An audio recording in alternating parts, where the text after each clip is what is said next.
Single কোনো জায়গায় একটু ভোগান্তি হোক। আপনারা দেখেছেন আমরা কিন্তু শাহবাগে অবস্থান কর্মসূচি দিয়েছি, আমরা দাঁড়িয়েছি মিউজিয়ামের সামনে।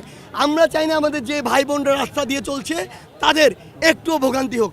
সেই জায়গা থেকে যারা আমাদের এই বাংলাদেশের ছাত্র নাগরিকের যে গণঅভ্যুত্থান সেটি নষ্ট করতে চায়, তারা যদি রাস্তায় নেমে এটি নষ্ট করার বিন্দুমাত্র প্রচেষ্টা দেখায়, তখনই তাদেরকে প্রতিহত করার জন্য যেদিকে যেতে হবে সেটাই হবে আমাদের বিক্ষোভ মিছিলের রূপ।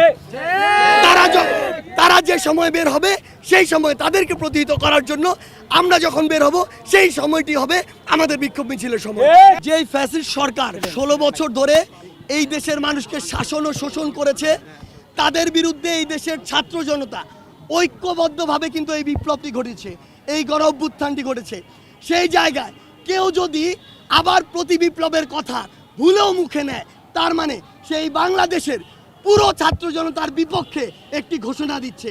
আমরা স্পষ্ট করে বলে দিতে চাই, এটি যারা দিচ্ছে তাদের উদ্দেশ্য যে সৎ নয়, তাদের উদ্দেশ্য যে এদেশের ছাত্র জনতার সাথে সম্পৃক্ত নয়, বরং এই দেশের মানুষকে শোষণ করার সাথে সম্পর্কিত, দেশের বাইরের কিছু অপশক্তিকে তাদের কিছু স্বার্থ হাতে তুলে দেওয়ার সাথে সম্পর্ক।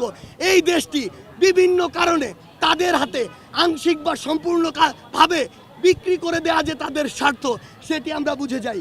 আমরা স্পষ্ট করে বলি, কেউ যদি পুনরায় আবার এই সাহসটুকু করে যে এই বাংলাদেশে আবার ছাত্র জনতার এই বিপ্লবের বিরুদ্ধে প্রতি বিপ্লব করার চেষ্টা পর্যন্ত আমরা দেখি, আমরা বলে দিচ্ছি 5ই আগস্ট দেখেছেন, এরপরে যা দেখবেন তা দেখার জন্য ছাত্র জনতার পক্ষ থেকে যা হবে তা দেখার জন্য আপনাদের অস্তিত্ব থাকবে না। যদি নিজের অস্তিত্ব টিকিয়ে রাখতে চান তাহলে ভুলেও ছাত্র জনতার বিপক্ষে গিয়ে একটি কথা বলারও স্পর্ধা দেখাবেন না।